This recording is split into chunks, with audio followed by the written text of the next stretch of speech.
Hi hello friends, welcome back to our channel. இன்னைக்கு நம்ம சேனலில் என்ன கண்டென்ட் பார்க்க போகிறோம்னா ஃப்ரெண்ட்ஸ், லாஸ்ட்டாக நம்ம என்ன பண்ணியிருப்போம்னா என்னுடைய இந்தியாவோட டீம் ஸ்குவாடை வந்து அனௌன்ஸ் பண்ணியிருப்போம் ஃப்ரெண்ட்ஸ். எப்படின்னு கேட்டிங்கன்னா சாம்பியன்ஸ் ட்ராஃபி 2025 அப்கமிங்கில் வரப்போகுது. அதுக்காக நம்மளுடைய பாயிண்ட் ஆஃப் வியூவில் இந்த டீம் தான் இருக்குன்றத நம்ம அஃபிஷியலாக ஸ்குவாட் அனௌன்ஸ் பண்ணுறதுக்கு முன்னாடி நம்ம ஒரு ஸ்குவாடை வந்து சொல்லியிருப்போம் நம்ம சேனலில்.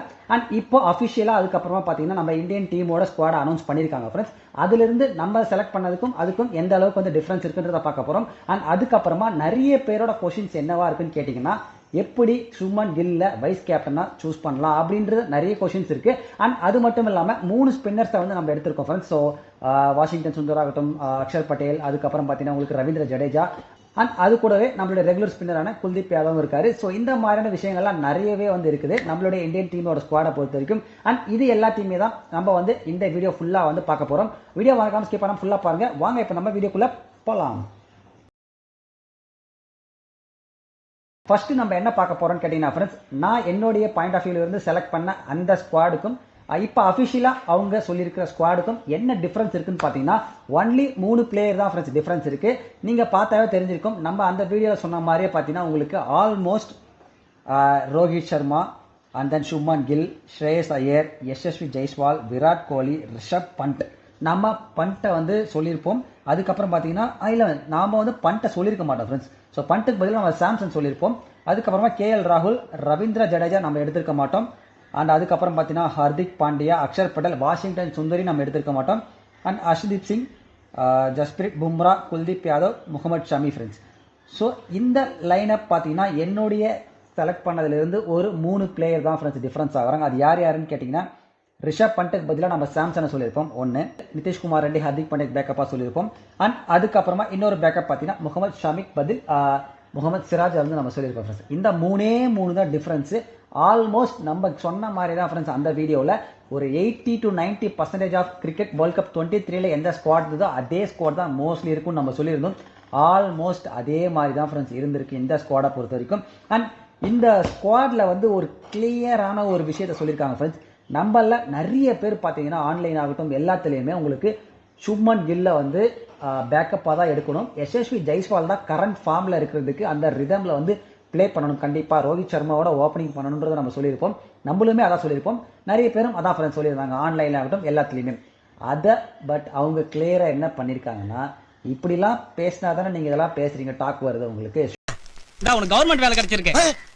என்னது கவர்மெண்ட் வேலை கிடைச்சிருக்கா? ஆமா எனக்கா? உனக்கு தான். ஐயோ ஐயோ, நான் என்ன செய்வேன், யார்கிட்ட போய் சொல்லுவேன்? ராமா ஐயா, அப்படி ஈஸ்வரா. சுப்மன் கில்ல டைரக்டா வைஸ் கேப்டனா போட்டுறேன். அப்ப இந்த டாக்கே கிடையாது ஃப்ரெண்ட்ஸ். உங்களுக்கு டெஃபினட்டா டைரக்டா பாத்தீங்கன்னா உங்களுக்கு சுப்மன் கில் தான் ஓபன் பண்ண போறாரு ரோஹித் சர்மாவோட. நான் அடிச்ச மணி கடவுளுக்கு கேட்டு சொல்லியோ, கவர்மெண்ட்டுக்கு கேட்டுருச்சு. அடி சாம்பார் அப்பாயின்மெண்ட் ஆர்டர். உங்களுக்கு ஜெய்ஸ்வால் எப்பவும் போல பேக்கப் பிளேயர் தான் இருக்க போறாரு. கண்டிப்பா ஒரு ஆட போறது கிடையாது. இது நம்ம சொல்லுவோம் இல்லைங்க, நிறைய பேருக்கு ஒரு ஆறுதல் பரிசுன்ற மாதிரி தான் ஃப்ரெண்ட்ஸ். இந்த செலக்ஷன் ஸ்குவாட்லையுமே நம்ம ஜெய்ஸ்வாலை செலக்ட் பண்ணலாம், இன்னுமே கொஷின்ஸ் ஜாஸ்தியாக வரும்ன்றதுனால ஒரு பேருக்கு வந்து ஜெய்ஸ்வாலை வந்து செலக்ட் பண்ணியிருக்காங்க. ஏன்னா இந்த ஸ்குவாட்ல ஒரு ஆடவே போறதில்லை டீம் 11ல். நிறைய பேருக்கு இன்னொரு கொஸ்டின் என்னன்னா ஃப்ரெண்ட்ஸ், எப்படி சுப்மன் கில்ல வைஸ் கேப்டனா போட்டாங்க அப்படின்றது வந்து நிறைய பேர் வந்து கேள்வியா இருக்கு.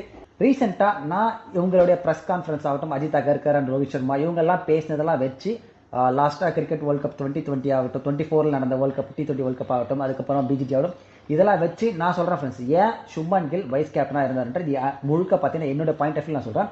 இதில் வேற ஏதாவது கருத்து உங்களுக்கு இருந்ததுன்னா மறக்காமல் அது கீழே கமெண்ட்டில் சொல்லுங்கள். அண்ட் நான் சொல்கிற கருத்து கரெக்டாக இருக்கா இல்லையான்றது கீழே கமெண்ட்டில் சொல்லுங்கள் friends. So first of all நம்மளுடைய பிசிசிஐ பார்த்தீங்கன்னா உங்களுக்கு சுப்மன் கில்ல தான் வந்து இதுக்கப்புறமா ஒயிட் பால் கேப்டனாக கண்டினியூ பண்ணுன்றதை வந்து டிசைட் பண்ணியிருக்காங்க ஃப்ரெண்ட்ஸ். அவங்களுடைய தாட் வந்து அப்படிதான் இருந்திருக்கு என்டையராகவே. நீங்கள் பார்த்தீங்கன்னா ஓடிஐ ஆகட்டும் அண்ட் தென் T20 ஆகட்டும்.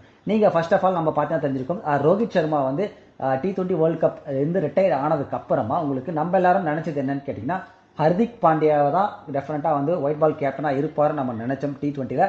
ஆனால் அவர் கிடையாது. அதுக்கு பதிலாக அவங்களுக்கு சூரியகுமார் யாதவ் இருக்காரு. அண்ட் இப்போ பார்த்தீங்கன்னா அக்ஷர் பட்டேல் வைஸ் கேப்டனாக இருக்காரு. ஹர்திக் பாண்டியா வந்து வைஸ் கேப்டன்சிலும் கிடையாது. நீங்கள் அந்த டைமில் அஜித் அகர்கர் ஒரு விஷயம் சொல்லியிருப்பார் ஃப்ரெண்ட்ஸ். என்னன்னு கேட்டிங்கன்னா, அந்த ப்ரெஸ் கான்ஃபரன்ஸில் எங்களுக்கு வந்து T20 நம்ம நிறைய விளையாட போகிறோம், அதுக்கு எல்லா வாட்டியுமே வந்து அந்த பிளேயர் வந்து அவைலபிளாக இருக்கணும். ஸோ ஃபார் எக்ஸாம்பிள் இப்போ ஹர்திக் பாண்டியாவோட ஃபிட்னஸ் இஷ்யூ வந்து ரீசெண்டாக வந்து நிறையவே இருக்குது ஃப்ரெண்ட்ஸ். ஸோ அதனால் அவர் என்ன பண்ணுவார் அப்படின்னா, எல்லா கேம்ஸுமே வந்து அவரால் ஆட முடியாது. ஸோ சம்டைம்ஸ் வந்து அவர் அவைலபிள் இல்லாமல் போயிடுவார். அந்த மாதிரி இருந்தால் நம்மளுக்கு வந்து டீமை வந்து அடுத்த கட்டத்துக்கு நம்ம ஃபார்ம் பண்ணி ப்ரிப்பேர் பண்ணுறதுக்கு வந்து டிஃபிகல்ட்டாக இருக்குன்றதுனால எப்பவுமே வந்து அவைலபிளாக இருக்கிற ஒரு பிளேயரை நாங்கள் கேப்டன் ஆக நினைக்கிறோன்றதை வந்து கிளியராக இப்போ சொல்லியிருப்பாங்க. அதனால தான் உங்களுக்கு சூரியகுமார் யாதவை கேப்டனாக சூஸ் பண்ணியிருப்பாங்க ஃப்ரெண்ட்ஸ். ஸோ இங்கே நீங்கள் கில் விஷயத்துக்கு நீங்கள் வந்தீங்கன்னா ரோஹித் சர்மா பார்த்தீங்கன்னா அவரோட கரியரோட எண்டிங் ஸ்டேஜில் இருக்காரு. அப்போது நீங்கள் அடுத்ததான் நீங்கள் ஒரு கேப்டனை வந்து ப்ரிப்பேர் பண்ணணும்னு நினச்சிங்கன்னா அவருடைய எண்டிங் கரியரில் இருக்கும்போது ஒருத்தர் வைஸ் கேப்டனாக போட்டு அவர் கூடவே இருந்து ப்ரிப்பேர் பண்ணிட்டு போனோம் ஃப்ரெண்ட்ஸ். T20 கேப்டன்சிலிருந்து பார்த்தீங்கன்னா அவரால் வந்து அதை வந்து கண்டினியூ பண்ண முடியும்னு சொல்லியிருப்போம். அதே தான் ஃப்ரெண்ட்ஸ் இங்கே. ஸோ அதனால் ஹர்திக் பாண்டியாக்கான சாய்ஸ் உங்களுக்கு இல்லை. இன்னும் நிறைய பேர் என்ன சொல்லியிருந்தாங்கன்னா ஏன் பும்ராவை எடுக்கக்கூடாதுன்னு சொல்லியிருந்தாங்க. நீங்கள் ரீசெண்டாக பிஜிடிலே பார்த்தீங்கன்னா தெரிஞ்சிருக்கும் அவருக்குமே ஃபிட்னஸ் இஷ்யூ இருக்குது ஃப்ரெண்ட்ஸ். ஏன் இந்த சீரீஸில் நீங்கள் சாம்பியன்ஸ் ட்ராஃபியை பொறுத்த வரைக்கும் பும்ரா வைஸ் கேப்டனாக அவங்க எடுக்கலன்னு கேட்டிங்கன்னா நீங்கள் ஸ்குவாட் அனௌன்ஸ்மெண்ட் பண்ணும்போது சொல்லியிருப்பாங்க பிப்ரவரி ஸ்டார்டிங்கில் இல்லை செகண்ட் வீக்கில் தான் வந்து பும்ராவோட அகைன் மெடிக்கல் டெஸ்ட் எடுத்ததுக்கு அப்புறமா என்ன ரிப்போர்ட் வருதோ அதை பேஸ் பண்ணி தான் அவருடைய அவைலபிலிட்டி இருக்குன்ற மாதிரி சொல்லியிருப்பாங்க. அவருக்கு ரிசர்வ் பிளேயராக பார்த்தீங்கன்னா உங்களுக்கு ஹர்ஷித் ராணாவை சூஸ் பண்ணிப்பாங்க. இதுலேயுமே நிறைய பேர் ஆன்லைனில் கொஸ்டின் வச்சுருந்தாங்க ஏன் சிராஜ் எடுக்கலன்றது. அதை நம்ம வந்து லேட்டராக பேசுவோம். ஸோ இப்போ உங்களுக்கு பார்த்தீங்கன்னா உங்களுக்கு ஹர்திக் பாண்டியாவை நம்ம வைஸ் கேப்டனாக போட முடியாது, ப்ளஸ் பும்ராவையும் வைஸ் கேப்டனாக போட முடியாது. ஏன்னா அவரோட ஃபிட்னஸ் வந்து ஒரு கேள்விக்குறி ஃப்ரெண்ட்ஸ். எப்படி இருக்குன்னு தெரியாது உங்களுக்கு. ஏன்னா இப்போ சப்போஸ் பிப்ரவரியில் பார்த்தீங்கன்னா அந்த மாதிரி எதுவும் ஆகக்கூடாது. பட் சப்போஸ் ஏதாச்சும் ராங்காக போகிற மாதிரி இருந்ததுன்னா ஸோ கண்டிப்பாக வந்து அதுவுமே வந்து ட்ரபிள் பண்ணும் ஃப்ரெண்ட்ஸ். ஸோ அவர் எத்தனை மேட்ச் விளையாட போகிறாருன்னு தெரியல. நிறைய பேர் என்ன சொல்கிறாங்கன்னா உங்களுக்கு second half of the tournament suppose இப்போ நம்ம வந்து இந்தியன் டீம் வந்து லீக் மேட்சஸ்லாம் வந்து அவர் இல்லாமல் நாக் அவுட்டில் சப்போஸ் நம்ம உள்ளே போயிட்டுனா அந்த டைமில் அவர் வந்து விளையாடலாம் அப்படின்ற மாதிரி நிறைய சொல்கிறாங்க. இப்போ பார்த்தீங்கன்னா உங்களுக்கு இங்கிலாண்டோட கடைசி ஒன் டே மேட்ச்சில் அவர் ட்ரை பண்ணலான்ற மாதிரி சொல்கிறாங்க. ஸோ எல்லாமே பார்த்தீங்கன்னா உங்களுக்கு ஒரு கேள்விக்குறியாக தான் இருக்குது ஃப்ரெண்ட்ஸ். ஸோ ஒரு கிளாரிட்டி இல்லாமல் இருக்குது. அவருடைய ரிசல்ட்டை பொறுத்து தான் எல்லாமே மாறுன்ற மாதிரி சொல்லியிருக்காங்க. இதனால தான் பார்த்தீங்கன்னா உங்களுக்கு ஹர்திக் பாண்டியாவும் கிடையாது, உங்களுக்கு அதுக்கப்புறம் பார்த்தீங்கன்னா உங்களுக்கு பும்ராவும் கிடையாது வைஸ் கேப்டன்சிக்கு. அதனால தான் ஏன்னா அவரோட அவைலபிலிட்டி வந்து பும்ராவோட அவைலபிலிட்டி எப்படின்றது அவங்களுக்கு தெரியல. இதனால் அவங்க பார்த்தீங்கன்னா உங்களுக்கு லாங்கர் ஃபார்மேட்டுக்கு சுப்மன் கில்லை வந்து ஒரு கேப்டன்சி மெட்டீரியலாக அவங்க பார்க்குறாங்க. ஒன்ஸ் ரோஹித் சர்மா ரிட்டையர் ஆனதுக்கு அப்புறமா white ball format one day ஃபார்மேட்டை பொறுத்த வரைக்கும் உங்களுக்கு கண்டிப்பாக இதுலேருந்து நம்ம கிளியராக தெரிஞ்சுக்க வேண்டிய விஷயம் கேட்டால் சுப்மன் கில் தான் லீட் பண்ண போகிறாரு இந்தியன் டீமை. அதனால தான் அவங்க வைஸ் கேப்டனாக சுப்மன் கில்லை சூஸ் பண்ணியிருக்காங்க ஃப்ரெண்ட்ஸ். ஸோ இதில் வந்து நீங்கள் உங்கள் எத்தனை பேருக்கு இந்த பாயிண்ட் நான் சொன்னது வந்து கரெக்டாக இருக்குன்னு தோணுதுன்ற மறக்காம கீழே கமெண்ட்டில் சொல்லுங்கள். அண்ட் அதை தாண்டி பார்த்தீங்கன்னா அவர் வைஸ் கேப்டனாக போட்ட உடனே எல்லாருக்குமே ஒரு கிளாரிட்டி வந்து கொடுத்துட்டாங்க. சுப்மன் கில் தான் ஓப்பன் பண்ண போகிறாரு ரோஹித் சர்மாவோட இந்த சாம்பியன்ஸ் ட்ராஃபியை பொறுத்த வரைக்கும். ஸோ நம்ம என்ன சொல்லியிருப்போம் என்னுடைய ஸ்குவாடில் பொறுத்த வரைக்கும் நான் பிளேயிங் 11ல் பார்த்தீங்கன்னா உங்களுக்கு சுப்மன் கில்க்கு பதிலாக ஜெய்ஸ்வால் ஆடலாம்னு சொல்லியிருப்பேன். சுப்மன் கில் பேக்கப்பாக இருக்கும்னு சொல்லியிருப்பேன். பட் அது வந்து இங்கே மிஸ் ஆகிடுச்சு. ஸோ நம்ம சொன்ன மாதிரி மற்ற அந்த பிளேயிங் 11 நம்ம வந்து இந்த ஸ்குவாடை வச்சு என்னுடைய ஸ்குவாடுக்கும் கம்பேர் பண்ணி எப்படி இருக்குன்னு பார்க்கலாம். ஓகே, ஃபர்ஸ்ட் ஓப்பனிங்கில் ஒரு சேஞ்ச் நடந்துடும் ஃப்ரெண்ட்ஸ். சுப்மன் கில் வந்துருவார், ஜெய்ஸ்வால் வந்து பேக்கப்பாக போயிடுவார். நம்ம சொன்னது வந்து ஜெய்ஸ்வால் ஆடுவார், இங்கே பேக்கப்பாக வருவார். ஓகேங்களா, நெக்ஸ்ட் அதே தான் நம்ம சொன்ன மாதிரி விராட் கோலி தான் வந்து விளையாட போகிறார் நம்பர் 3. அண்ட் நம்பர் 4 அகைன் உங்களுக்கு பார்த்தீங்கன்னா ஸ்ரேயஸ் ஐயர் தான் விளையாட போகிறாரு. நம்மளும் அதுதான் சொல்லியிருப்போம். அதுக்கப்புறமா நம்பர் 5 டெஃபினட்டாக KL ராகுல் தான் நம்ம சொல்லியிருப்போம். அதே தான் ஃப்ரெண்ட்ஸ் இங்கேயும் கேரி ஆக போகுது. அவங்களே என்ன சொல்லியிருப்பாங்க ரிசர்வ் விக்கெட் கீப்பராக பார்த்தீங்கன்னா உங்களுக்கு ரிஷப் பண்ட் இருக்க போகிறான்னு சொல்லியிருப்பாங்க. அண்ட் நம்பர் 6 டவுட்டே வேணாம் ஃப்ரெண்ட்ஸ். ஹர்திக் பாண்டியா தான் வந்து பெட்டர் ஆல்ரவுண்டர். கரண்ட்டாக இருக்கிற இந்தியன் டீம்லேயே பார்த்தீங்கன்னா ஒரு best all rounder Hardik Pandya number 6 விளையாட போகிறாரு. நம்பர் 7 பார்த்தீங்கன்னா நம்ம சொன்னபடி அக்ஷர் பட்டேல். அண்ட் நம்பர் 8 உங்களுக்கு Kuldeep Yadav. Number 9 Arshdeep. Number 10 Jasprit Bumrah. Number 11 Mohammed Shami நம்ம சொல்லியிருக்கோம். ஆனால் இதில் உங்களுக்கு என்ன இன்க்ளூஷன் பண்ணியிருக்காங்கன்னா அவங்க வாஷிங்டன் சுந்தரியும் எடுத்திருக்காங்க, ரவீந்திர ஜடேஜாவும் எடுத்திருக்காங்க ஃப்ரெண்ட்ஸ். ஸோ நம்ம டீம் நீங்கள் வந்து T20 வேர்ல்ட் கப் 24ல் பார்த்தீங்கன்னா உங்களுக்கு தெரிஞ்சிருக்கும் நம்ம 3 ஸ்பின்னர் விளையாடிருக்கோம். அதே கான்செப்ட் தான் ஃப்ரெண்ட்ஸ் இங்கே வரப்போதா என்னன்னு தெரியல. 3 சீமர், அதாவது ஹர்திக் பாண்டியாவோட சேர்த்து நம்ம வந்து 3 சீமர்ஸை வந்து எடுத்துகிட்டு போகிற மாதிரி தான் பிளான் பண்ணுவாங்கன்னு நான் நினைக்கிறேன். ஸோ அப்படி நீங்கள் பார்த்தீங்கன்னா உங்களுக்கு அந்த பவுலிங் யூனிட்டில் எப்படி சேஞ்சஸ் சொல்லணும்னா ஒன்று பார்த்தீங்கன்னா உங்களுக்கு பும்ரா அண்ட் ஷமி. அப்படி இல்லைன்னா சப்போஸ் பும்ரா வந்து ஃபிட்னஸ் வந்து கேள்விக்குறியாக இருந்தது, இல்லை ஷமியுமே பார்த்தீங்கன்னா இப்போ ஃபிட்னஸ் வந்து ரீசெண்டாக தான் ஃப்ரெண்ட்ஸ் வந்திருக்காரு ஃபிட்னஸ்லேருந்து. ஸோ அவர் வந்து இப்போ நம்ம இங்கிலாந்து சீரீஸில் எப்படி ப்ளே பண்ண போகிறாருன்றது பார்த்தா தெரிஞ்சிருக்கோம், எப்படி பவுல் பண்ண போகிறாருன்றத வச்சு தான் அவரோட இதுவுமே இருக்கும். அண்ட் அஸ்னித். ஸோ இவங்க 3 பேரில் யாராவது ஒரு 2 ஃபாஸ்ட் பவுலர் எடுத்துகிட்டு தேர்ட் சீமராக பார்த்தீங்கன்னா உங்களுக்கு ஹர்திக் பாண்டியா வச்சுக்கிட்டு குல்தீப் யாதவ் அதுக்கப்புறம் பார்த்தீங்கன்னா உங்களுக்கு அக்ஷர் பட்டேல், அப்படி இல்லைனா ரவீந்திர ஜடேஜா, இல்லை வாஷிங்டன் சுந்தர். இந்த 3 ஸ்பின்னரில் டெஃபினட்டாக பார்த்தீங்கன்னா உங்களுக்கு குல்தீப் யாதவ் இருக்க போகிறாரு. அண்ட் அதை தாண்டி இல்லை 3 பேருமே எடுத்துகிட்டு போவாங்களான்றதும் நம்ம வெயிட் பண்ணி தான் ஃப்ரெண்ட்ஸ் பார்க்கணும். ஸோ ஏன்னா நம்ம வந்து ஆல்ரெடி 24 வேர்ல்ட் கப்பில் T20ல் அதுதான் பண்ணியிருந்தோம். ஸோ அதே மாதிரி தான் இங்கே இவங்க பிளான் எடுத்துருக்கிற ஸ்குவாடை வச்சு பார்த்தீங்கன்னா அதே மாதிரி தான் ஃப்ரெண்ட்ஸ் இருக்க போகுது. அப்படி தான் பிளான் பண்ணியிருக்காங்க இங்கே. ஓகேங்களா. அண்ட் அதுக்கப்புறமா நிறைய பேர் சொன்ன விஷயம் என்னன்னு கேட்டிங்கன்னா ஃப்ரெண்ட்ஸ் உங்களுக்கு ஏன் வந்து அவர் பும்ராக்கு ரிசர்வ் பிளேயராக உங்களுக்கு ஹர்ஷித் ராணா இருக்காரு, பட் ஏன் சிராஜ் இல்லைன்ற மாதிரி கேட்டிருப்பாரு. அதுக்கு உங்களுக்கு கொஷின்ஸ் நிறையவே கேட்டிருப்பாங்க ஃப்ரெண்ட்ஸ். ரோஹித் சர்மாவே வந்து நம்ம ப்ரெஸ் கான்ஃபரன்ஸ்ல என்ன சொல்லியிருப்பாருன்னு கேட்டிங்கன்னா, சிராஜ் வந்து அந்த அளவுக்கு எஃபெக்டிவாக இல்லை, மிடில் ஓவர்ஸ்லேயே ஆகட்டும், அதுக்கப்புறம் டெத் ஓவர்ஸ்லேயே ஆகட்டும், நாங்கள் எக்ஸ்பெக்ட் பண்ணுற மாதிரியான ஒரு பர்ஃபார்மன்ஸை அவர்கிட்டேருந்து நம்மளால் வாங்க முடியல. அந்த மிடில் ஓவர் ஆகட்டும், அந்த மாதிரி அதே மாதிரி நியூ பால் வந்து ஓல்ட் ஆனதுக்கப்புறமா அந்த மாதிரி பர்ஃபார்மன்ஸ் வந்து எஃபெக்டிவாக இல்லைன்ற மாதிரி அவர் வந்து ஒரு ப்ரெஸ் கான்ஃபரன்ஸ் சொல்லியிருப்பார். இதனால நம்ம நிறைய பேர் ஆன்லைன் என்ன சொல்ல ஆரம்பிச்சிட்டாங்கன்னு கேட்டிங்கன்னா, சிராஜ் வந்து அவருடைய பர்ஃபார்மன்ஸ் ஓடியில் டெஃபினட்டாக வந்து நல்ல ஒரு பெட்டரான ஒரு பொசிஷன் தான் இருக்குது. அண்ட் இன்ஃபேக்ட் பார்த்தீங்கன்னா உங்களுக்கு number one one day international பவுலராக அவர் தான் இருக்கார் ரேங்கிங்ன்ற மாதிரி நிறைய பேர் வந்து சொல்லிக்கிட்டு இருந்தாங்க ஃப்ரெண்ட்ஸ். ஸோ ஏன் சிராஜ் வந்து எக்ஸ்பீரியன்ஸுமே அவருக்கு இருக்குது ஃப்ரெண்ட்ஸ். ஸோ இந்த பெரிய பிக் கேம்ஸில் விளையாடின ஒரு எக்ஸ்பீரியன்ஸுமே அவருக்கு இருக்குது. இது எல்லாமே வச்சுட்டு சிராஜுக்கே போயிருக்கலான்ற மாதிரி நிறைய பேர் சொல்லியிருக்காங்க.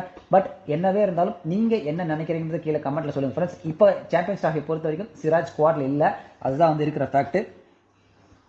அண்ட் இந்த ஸ்குவாடை வச்சுக்கிட்டு நம்ம கண்டிப்பாக நம்ம ஆல்ரெடி டிஸ்கஸ் பண்ணதான் ஃப்ரெண்ட்ஸ். இது எல்லாமே உங்களுக்கு ருத்ராஜ் கைக்வாட், சாய் சுதர்ஷன், இவங்க யாருக்குமே வந்து இந்த ஸ்குவாட் 11ல் விளையாடவே முடியாது ஃப்ரெண்ட்ஸ். அன்ஃபார்ச்சுனேட்டாக அவங்க என்னவே வந்து வேற லெவலில் பெர்ஃபார்மே பண்ணியிருந்தாலும் இந்த ஸ்குவாடை வந்து கிராக் பண்ணுறது ரொம்பவே கஷ்டம். ஏன்னா டாப் 3 நான் உங்களுக்கு ஆல்ரெடி சொல்லியிருப்பேன் போன வீடியோவிலேயே. உங்களுக்கு அன்டில் ரோஹித் சர்மா அண்ட் விராட் கோலி இருக்கிற வரைக்கும் ஒரே ஒரு ஸ்பாட் தான் ஃப்ரெண்ட்ஸ் இருக்க போகுது. அதனால் அதை கிராக் பண்ணிட்டு வர்றதுக்கு டெஃபினட்டாக டைம் ஆகும் ஃப்ரெண்ட்ஸ். அவங்க ரிட்டையர் ஆகிற வரைக்கும் அந்த ஸ்பாட்டில் அவங்க விளையாட முடியாதுன்றது தான் இருக்கிற ஃபேக்ட்டு. அண்ட் அதுக்கப்புறமா ஃபியூச்சர் ஜென்ரேஷன் கிரிக்கெட்டை பார்த்தீங்கன்னா அவங்க தான் வந்து அங்கேருந்து டேக் ஆன் பண்ணிவிட்டு அவங்க தான் எடுத்துகிட்டு போக போகிறாங்க அப்கமிங் வர போகிறது எல்லாமே. பட் அது வரைக்கும் இப்போ பார்த்தீங்கன்னா உங்களுக்கு வாய்ப்பே கிடையாது ஃப்ரெண்ட்ஸ். இவங்க எடுத்திருக்கிற ஸ்குவாடை பற்றி நீங்கள் என்ன நினைக்கிறீங்கன்ற உங்களோட பாயிண்ட் ஆஃப் வியூ சொல்லுங்கள் ஃப்ரெண்ட்ஸ்.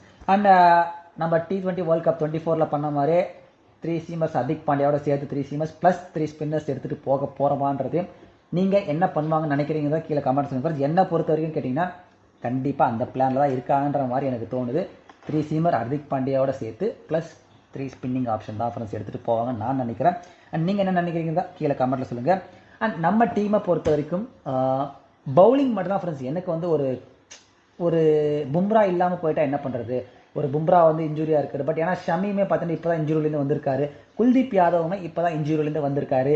அப்படின்றப்ப எனக்கு பவுலிங்கில் மட்டும்தான் கொஞ்சம் ப்ராப்ளம் இருக்குது. மற்றபடி பேட்டிங் யூனிட்டை பார்த்தீங்கன்னா எனக்கு நான் ஆல்ரெடி சொன்னதான் ஃப்ரெண்ட்ஸ், இதுதான் மோஸ்ட்லி நான் சொன்ன மாதிரி 80-90% அந்த பேட்டிங் லைனாக தான் இருக்க போகுதுன்ற நான் சொன்னேன். அதே தான் இருக்குது, அதில் எந்த ஒரு சேஞ்சுமே இல்லை ஃப்ரெண்ட்ஸ். உங்களுக்கு ஒரே சேஞ்ச், நம்ம ஜெய்ஸ்வால் போகலான்னு சொல்லியிருப்போம். அதுவுமே ஏன்னா பிஜிடி ரீசெண்டாக அவர் இருக்கிற ஃபார்மில் அந்த ரிதமில் வந்து நல்லா இருக்கும்னு சொல்லியிருப்போம். மற்றபடி எந்த சேஞ்சுமே இல்லை ஃப்ரெண்ட்ஸ் பேட்டிங் ஆடுற பொறுத்த வரைக்கும். அண்ட் பவுலிங்கில் மட்டும் தான் நம்மளுக்கு வந்து ஒரு கேள்விக்குறியாக இருக்குது. பட் ஹோப் நம்ம வந்து அது எல்லாத்தையுமே பெட்டராக இன்னுமே நம்மளுக்கு எப்போ தெரிய வரும்னு பார்த்தீங்கன்னா ஒரு February 2nd வீக்கெண்டில் அந்த மாதிரி பார்த்தீங்கன்னா உங்களுக்கு கிளியரான ஒரு பிக்சர் கிடச்சிடும் பும்ரா பற்றி அப்படின்றது. அண்ட் ஷமியை பற்றியுமே ஒரு ஐடியா வந்துடும் ஃப்ரெண்ட்ஸ். ஏன்னா இப்போ வந்து இங்கிலாந்து T20 சீரிஸ் ஆரம்பிச்சோன்னா அவர் எப்படி பவுலிங் போகிறாருன்றதை பார்த்துட்டு நம்ம எல்லாருமே வந்து ஓவராலாக ஓரளவுக்கு ஒரு கன்க்ளூட் வந்துடலாம் ஃப்ரெண்ட்ஸ், இப்படியா இருக்க போகுதுன்றது. அண்ட் இன்னும் பார்த்தீங்கன்னா உங்களுக்கு ஒன் டே ஆட ஆரம்பிச்சதுக்கப்புறமா உங்களுக்கு நம்மளுக்கு இன்னுமே வந்து ஒரு பெட்டரான ஒரு பிக்சர் கிடச்சிடும் ஃப்ரெண்ட்ஸ். ஸோ அப்போ வந்து நம்ம திரும்ப வந்து இதை பற்றி பேசுவோம். அண்ட் ரீசெண்டாக நியூஸ் பார்த்தீங்கன்னா உங்களுக்கு தெரிஞ்சிருக்கும், ரோஹித் சர்மா ஆகட்டும் அண்ட் விராட் கோலி ஆகட்டும் எல்லாருமே வந்து பார்த்தீங்கன்னா ரஞ்சி டிராஃபிலாம் வந்து இப்போ பார்ட்டிசிபேட் பண்ண போகிறாங்கன்றது அந்த ஒரு நியூஸ் வந்துருக்கு ஃப்ரெண்ட்ஸ். ஸோ உண்மையாகவே அது அந்த டீமில் இருக்கிற யங்ஸ்டர்ஸ் எல்லாத்துக்குமே டெஃபினட்டாக பார்த்தீங்கன்னா ஒரு நல்ல ஒரு மோட்டிவேஷனாக இருக்கும் ஃப்ரெண்ட்ஸ். நல்ல ஒரு அவங்க எல்லாருக்குமே வந்து ஒரு நல்ல ஒரு கான்ஃபிடன்ஸ் வந்து பூஸ்ட் பண்ணுற விஷயமா இருக்கும். ஏன்னா நம்ம விராட் கோலியோட ஆடுறோம், இந்த மாதிரி பெரிய பெரிய லெஜெண்ட்ஸோடலாம் விளையாடும் போது என்ன ஆகும்னா உங்களுக்கு அவங்களே இந்த கேமில் வந்து பார்ட்டிசிபேட் பண்ணுறாங்கன்றப்போ டெஃபினட்டாக அது எந்த அளவுக்கு அந்த கேமோட இம்பாக்ட் இருக்குன்றது அவங்க கண்டிப்பாக மைண்டில் இருக்கும் ஃப்ரெண்ட்ஸ். ஸோ அந்த மாதிரி விஷயங்கள்லாம் நடக்க போகுது. இதுக்கப்புறமா வரப்போகிற நம்ம ரஞ்சி டிராஃபிலையும் பார்க்க போகிறோம். அண்ட் அவ்வளோதான் ஃப்ரெண்ட்ஸ் இந்த வீடியோ. அண்ட் வீடியோ பிடிச்சிருந்தா உங்களுக்கு மறக்காமல் கீழே கமெண்ட்டில் சொல்லுங்கள் எப்படி இருந்ததுன்றதை. அண்ட் வேறு ஏதாவது கொஷின்ஸ் இருந்தாலும் தாராளமாக வந்து நீங்கள் கமெண்ட்டில் சொல்லுங்கள் ஃப்ரெண்ட்ஸ். ஸோ அவ்வளோதான் ஃப்ரெண்ட்ஸ் இந்த வீடியோ பிடிச்சா மறக்காமல் லைக் பண்ணி கமெண்ட் பண்ணி ஷேர் பண்ணுங்கள். நம்ம சேனலுக்கு பிடிச்சிருந்தீங்கன்னா மறக்காமல் சப்ஸ்கிரைப் பண்ணி வச்சுருக்கேன், பக்கத்தில் இருக்க பெல் ஐக்கன் தெரியும் ஃப்ரெண்ட்ஸ். Thank you so much.